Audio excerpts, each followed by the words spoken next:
जय हिंद प्यारे साथियों। आज इस क्लास में हम मध्य प्रदेश शिक्षक भर्ती वर्ग 3 के लिए गणित के उन महत्वपूर्ण प्रश्नों को सॉल्व करना सीखेंगे जहां से आपके एग्जाम में प्रश्न जरूर आएंगे। इसलिए आप सभी से रिक्वेस्ट है वीडियो कंप्लीट देखें, क्योंकि इसमें मैंने सारे प्रश्न आपके सिलेबस के अनुसार हैं उन्हीं को इंक्लूड किया हुआ है और सारे प्रश्नों को मैं आपको कॉन्सेप्ट प्लस ट्रिक के साथ सॉल्व कराने वाला हूं, जो कि आपको पूरे यूट्यूब पर कहीं नहीं मिलने वाला। तो शुरू करते हैं प्रश्न क्रमांक 1 से। यहाँ पर कहा गया है, यदि किसी भिन्न के अंश को 20% बढ़ा तथा हर को 30% कम कर दिया जाए तो भिन्न का मान 9/14 हो जाएगा। भिन्न का मान क्या है? जैसा तरीका मैं आपको बताऊं, आपको इसी तरीके से इस टाइप के क्वेश्चन को सॉल्व करना है। हमने मान लिया भैया कि भिन्न हमारी x/y है, ये हमने मान लिया। अब हम जानते हैं जो ऊपर की संख्या होती है उसे अंश कहा जाता है, नीचे की संख्या को हर कहा जाता है। ओके, अब प्रश्न में क्या कहा गया था? अंश को 20% बढ़ा, मतलब क्या है? हमने माना कि हमारा अंश पहले 100% था तो 20% बढ़ गया, मतलब कितना हो गया? 120% हो गया। ओके, इसी तरह से क्या है, हर क्या है 30% कम कर दिया जाता है। पहले हर कितना था हमारा? 100%, 30% कम कर दिया गया, मतलब कितना बचा? 70% बचा। ओके, इतना क्लियर हुआ आपको? यदि हम ऐसा करते हैं तो भिन्न का मान क्या हो जाता है? 9/14 हो जाता है। बहुत आसान तरीका बता रहा हूं, 1 मिनट में आंसर आ जाएगा आपका। देखिए अब क्या करना है, x/y यहाँ पर रहने दो, बाकी सभी का पक्षांतर कर दो तो 9/14। और देखिए 70 यहाँ पर क्या था? भाग में था, इस साइड आएगा तो गुणा में हो जाएगा। 120 गुणा में था तो भाग में पहुंच जाएगा। इतना क्लियर हुआ? अब देखना भाई क्या करेंगे हम। 14 एकम 14, 14 पंचे 70। हमने क्या किया? 14 से 70 को 5 बार काट दिया। फिर क्या है, 5 से हम 120 को काट देंगे। 5 दूना 10, बचा 2, 5 चौके 20। 5 से हमने 120 को काट दिया 24 बार। अब ऊपर क्या बचा? 9, नीचे बचा 24। अब ये 3 से कट जाएंगे, 3 तिरका 9 और 3 8 24। ऊपर क्या बचा? 3 और नीचे बचा 8। तो ये हमारी x/y की वैल्यू आ गई 3/8। तो ऐसा दिया है हमें ऑप्शन ए में, ये बिल्कुल हमारे यहाँ पर करेक्ट आंसर हो जाएगा। आप लोग ऐसे प्रश्न 2 या 3 कर लो, आप 10 सेकंड में इन प्रश्नों के आंसर दे दोगे। ओके, चलिए भाई प्रश्न क्रमांक 2 पर आते हैं। और यदि आपको हमारी क्लास पसंद आती है तो आप सभी से रिक्वेस्ट है मेरी, वीडियो को लाइक और शेयर तो बनता है। कहा गया है 5 metric ton plus 1/2 quintal plus 50 kilogram, इसकी वैल्यू क्या होगी? अब आपको जब ऐसा प्रश्न देखने में आए एग्जाम में, क्या करना है, जो आंसर दिए हैं, जो ऑप्शन दिए हैं, उसमें देखिए आप जो वैल्यू दी गई है वो किस में दी गई है। यहाँ पर वैल्यू देखें किलोग्राम में दी गई है, मतलब क्या है, हमें इन सभी को किलोग्राम में चेंज करना है ना? तो चलिए इसको हम सॉल्व करते हैं। यहाँ पर क्या है? 5 मीट्रिक टन। भैया हम जानते हैं 1 मीट्रिक टन में होता है 1000 किलोग्राम। क्या बोला मैंने? 1 मीट्रिक टन में 1000 किलोग्राम होता है। तो 5 मीट्रिक टन में कितना हो जाएगा? 5 मीट्रिक में हो जाएगा भैया 5000 किलोग्राम, है ना? सीधा सा लॉजिक है। 1 मीट्रिक टन बराबर 1000 किलोग्राम, तो 5 मीट्रिक टन बराबर कितना हो जाएगा? 5000 किलोग्राम। प्लस क्या है? 1/2 क्विंटल। भैया 1 क्विंटल में कितना होता है? 100 किलोग्राम होता है। 1/2 का मतलब क्या है? आधा क्विंटल। तो भैया जब 1 क्विंटल का मान 100 किलोग्राम है तो आधे क्विंटल का मान कितना हो जाएगा? 100 का आधा कितना हो गया? 50 किलोग्राम। हर जगह आप गुणा भाग मत किया करो, ये छोटी छोटी चीजें हैं, आप इन्हें सीधा ही कर दिया करो। फिर ये तो किलोग्राम में पहले से है तो हम किलोग्राम ज्यों का त्यों लिख देंगे। अब बस इनको जोड़ दो, 5000 धन 50 धन 50 कितना हो गया 5100 किलोग्राम। कितना आसान है ना। ऑप्शन बी यहाँ पर राइट आंसर हमारा हो जाएगा। बस आपको पता होना चाहिए कि 1 क्विंटल में कितने किलोग्राम होते हैं, 1 मीट्रिक टन में कितने किलोग्राम होते हैं, बस। ओके, चलिए प्रश्न क्रमांक 3 पर आते हैं। देखते हैं क्या कहा गया है। अब यहाँ पर देखिए इस प्रश्न को, बहुत ही शानदार प्रश्न है और इस सीटेट एग्जाम में आया हुआ प्रश्न है। यहाँ पर क्या है 3759 गुणित 9573 के गुणनफल में दहाई और इकाई का अंक का योगफल क्या होगा। देखिए प्रश्न में क्या है, दहाई और इकाई अंक का योगफल बताना है बस। तो भाई मेरे आपको क्या करना है, यहां पर क्या है जो इनका गुणा आएगा, ठीक है, उसके इकाई और दहाई अंक का योगफल बताना है क्या होगा। तो आपको ऐसे प्रश्न में पूरी संख्याओं का गुणा बिल्कुल नहीं करना, समय लग जाएगा और समय हमारे पास एग्जाम में कम रहता है। तो आपको क्या करना है, इसके 2 अंक और इसके 2 अंक लेने हैं बस। मतलब इसके ले लेंगे हम क्या 59 और इसका ले लेंगे 73, पीछे की 59 गुणित 73 गुणा कर दो, क्या होगा। देखिए पहले हम 3 का गुणा करेंगे 9 में, 9 3 27, 27 का 7 आया 2, 9 पौने 3 5 15, 15 और 2 17, 17 का 7, बस 2 अंक तक ही गुणा करना है। फिर अब इसके बाद 7 से करेंगे, 7 नाम 63, जैसा हम पहले करते थे ना गुणा एक एक अंक का, वैसे कर रहे हैं। 7 नाम 63, बस इतना ही रहने दो। अब देखो जोड़ दो, 7 के नीचे कुछ नहीं है तो 7, 7 और 3 10, 10 का 0। तो ये पीछे के 2 अंक क्या आ गए हमारे पास है 0 और 7 आ गए। अब हमें क्या करना था, इनका मतलब क्या था, इनके गुणनफल में इकाई और दहाई अंक का योगफल। ये हमारा इकाई है, दहाई है, हमें पूरे से मतलब ही नहीं है, हमें और इकाई और दहाई से मतलब था। तो 0 और 7 को जोड़ेंगे हम, इकाई दहाई को जोड़ेंगे तो कितना आ जाएगा 7 ही आ जाएगा। यहां पर राइट आंसर क्या है भैया हमारा, ऑप्शन डी के साथ चला जाएगा।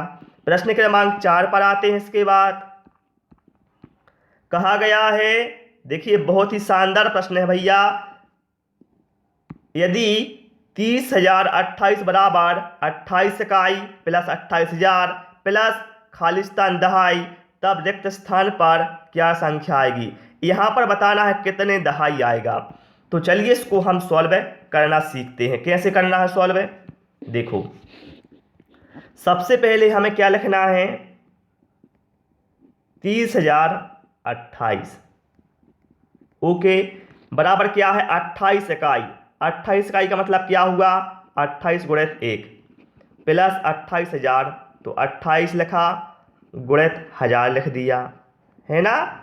ये तरीका बता रहा हूं। प्लस क्या है, यहां पर खालिस्तान है, खालिस्तान दहाई, तो हमने मान लिया x है, दहाई, दहाई मतलब 10। इतना क्लियर हुआ सभी को।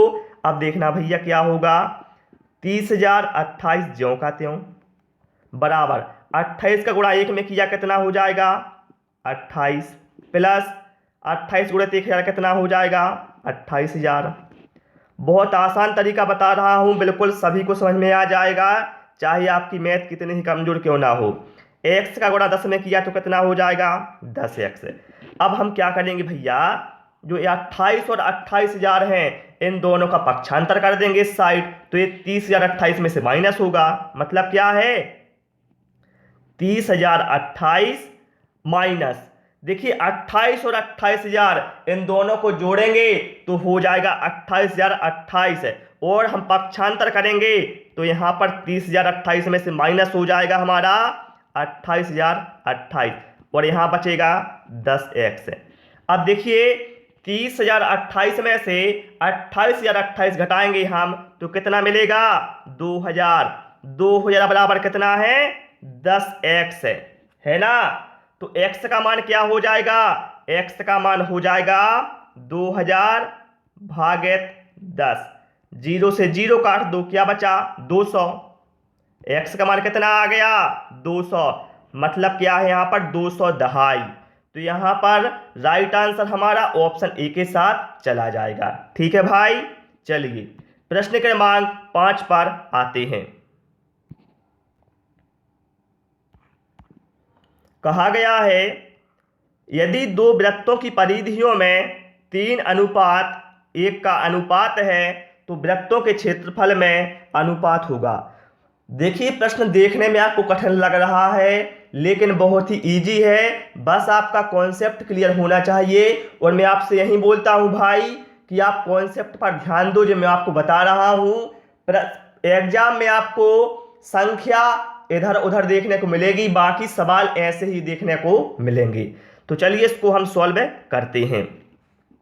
देखिए दो वृत्त हमने मान लिया, दो वृत्त हैं, एक की त्रिज्या कितनी है r1, दूसरे की है r2। ओके, अब देखिए परिधियों में अनुपात कितना है 3:1। तो भैया पहले वृत्त की परिधि कितनी होगी 2πr1, ये पहले वृत्त की परिधि हो गई। दूसरे की होगी 2πr2। इन दोनों का अनुपात कितना दिया है परिधियों का 3:1। अब देखो 2π से 2π कैंसिल हो गया, तो क्या मिला हमें मिला भैया r1/r2 बराबर 3:1। ये मिल गया आपको। अब देखो अब हमें क्या चाहिए है वृत्तों के क्षेत्रफल का अनुपात। अब पहले वृत्त का क्षेत्रफल क्या होगा πr1 स्क्वायर, दूसरे का क्या होगा πr2 स्क्वायर, है ना। अब क्या होगा भैया पाई से पाई कट जाएगा, क्या बचा r1 स्क्वायर अपॉन में r2 का स्क्वायर। इसको मैं लिख सकता हूं r1/r2 का होल स्क्वायर, है ना, क्योंकि दोनों पर वर्ग है तो मैंने क्या किया एक साथ लिख दिया। r1/r2 का होल स्क्वायर यहां पर आ गया है। तो बस यहां पर हमने देखी r1/r2 का मान निकाला था 3/1, तो बस 3/1 यहाँ पर r1/r2 का मान रख दो 3/1 का वर्ग, तो कितना हो जाएगा 3 का वर्ग हो जाएगा 9 और 1 का वर्ग 1, कितना आ गया 9:1। देखा आपने कितना आसान है, ऑप्शन बी यहाँ पर हमारा करेक्ट आंसर हो जाएगा। आप लोग भाई ये सोचें मैं आपको 10 प्रश्न 20 मिनट में करवा देता हूं वो भी समझाते हुए, तो भाई आप एग्जाम में आपको 1 मिनट में एक सवाल करना तो कर नहीं पाओगे क्या इतना, अरे आसानी से कर लोगे आप, है ना। चलिए भाई प्रश्न क्रमांक 6 पर आते हैं। कहा गया है एक संतरे का मूल्य 5.5 रुपया तथा 1 किलोग्राम सेब का मूल्य 80 रुपये है, तो 1.5 दर्जन संतरे और 1/3 किलोग्राम सेब का मूल्य कितना होगा। देखिए आप कभी कभी क्या करते हो भाषा देखकर डर जाते हो कि भाषा में कहा क्या गया है, लेकिन भाषा देखकर मत डरा करो मेरे भाई, जो कहा गया है वो करो तो आंसर कैसे नहीं आता है, आंसर आएगा है ना। चलिए इसको हम सॉल्व करते हैं। अब एक संतरे का मूल्य कितना था 5.5 रुपया। 5.5 रुपया का मतलब क्या है 5.5 का मतलब क्या है 11 का आधा, 11/2 एक संतरे की कीमत है ना, ये समझ लो। अब यहां पर क्या था 1.5 दर्जन संतरे, भैया 1 दर्जन में कितने संतरे होंगे 12, तो 1.5 दर्जन में कितने संतरे होंगे 18 होंगे ना। 1 दर्जन में 12 संतरे तो 1.5 दर्जन में कितने संतरे 18 संतरे, है ना। कितने संतरे हो गए 18 संतरे।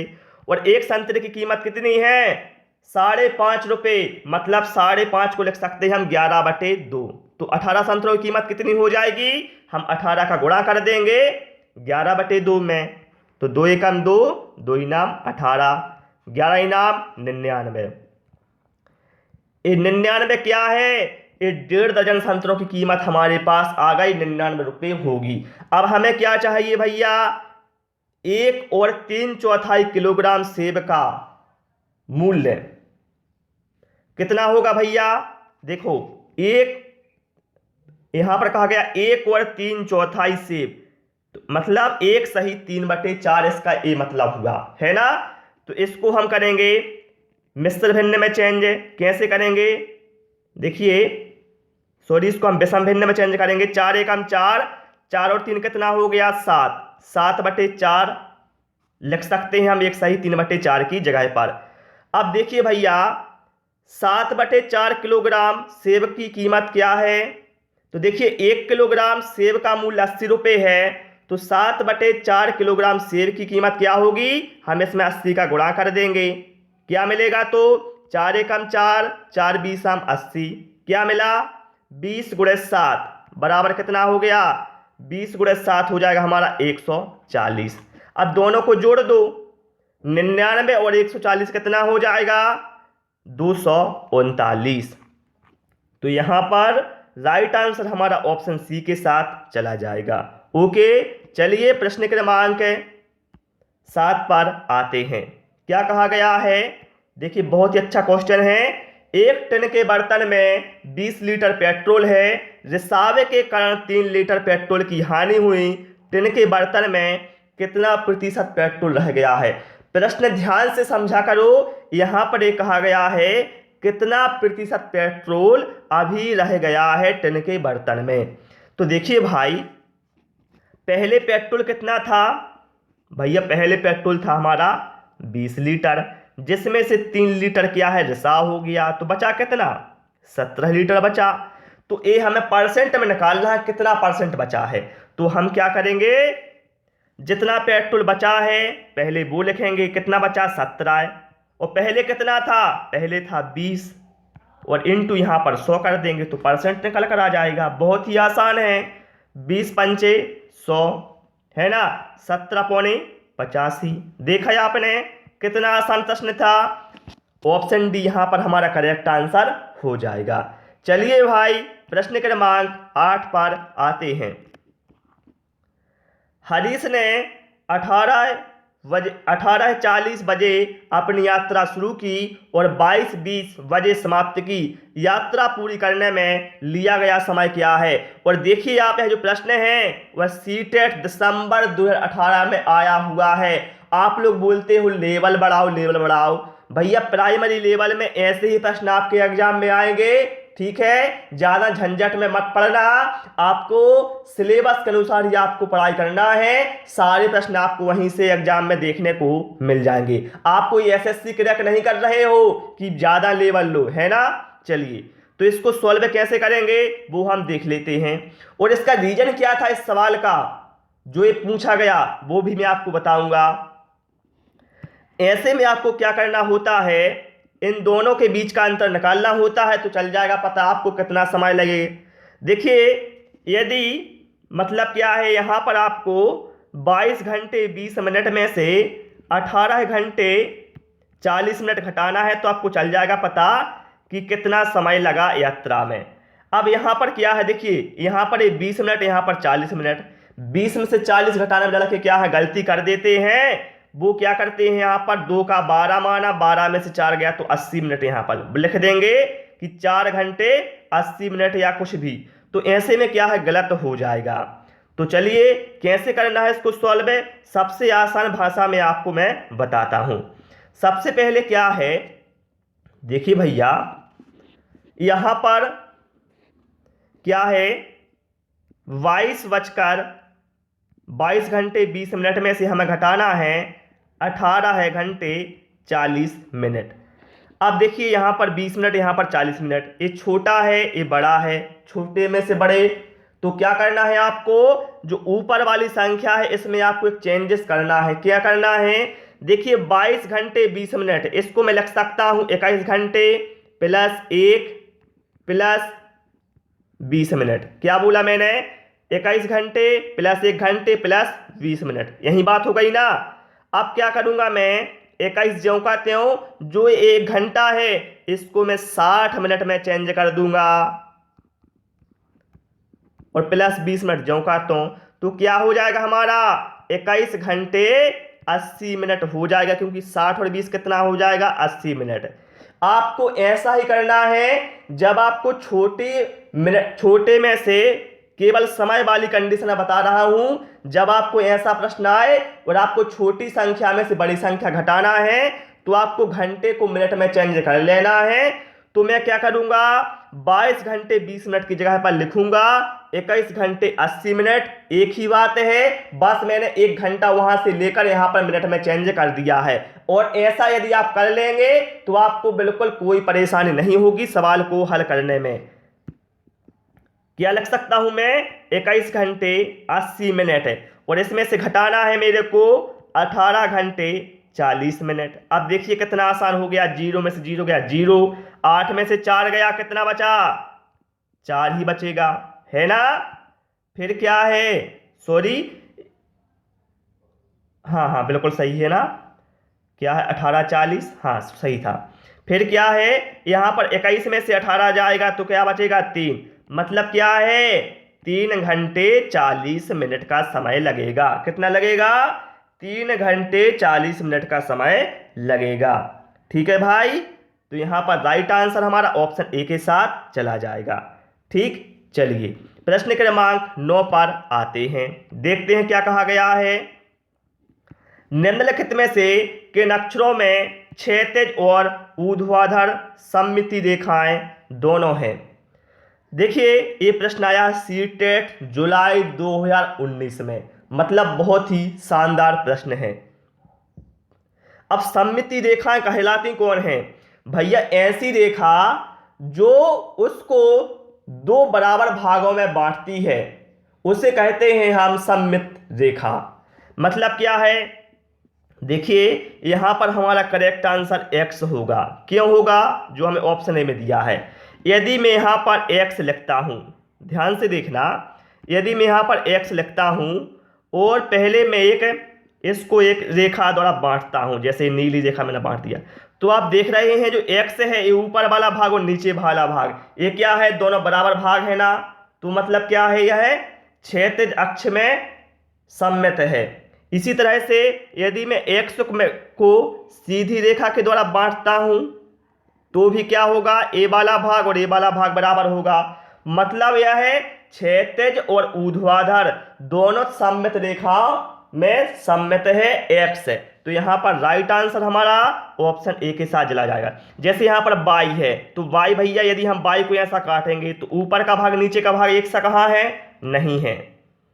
ठीक है, जैसे सी लिखा, सी को हम ऐसे बांटेंगे तो ठीक है, लेकिन यदि हम सी को ऐसा बांट दें सीधे में तो नहीं होगा। केवल x ही यहां पर ऐसा है जिसमें क्षैतिज और ऊर्ध्वाधर दोनों सममिति रेखाएं हैं। तो ऑप्शन ए यहां पर हमारा भाई करेक्ट आंसर हो जाएगा। प्रश्न क्रमांक 10 पर आते हैं, देखते हैं क्या कहा गया है।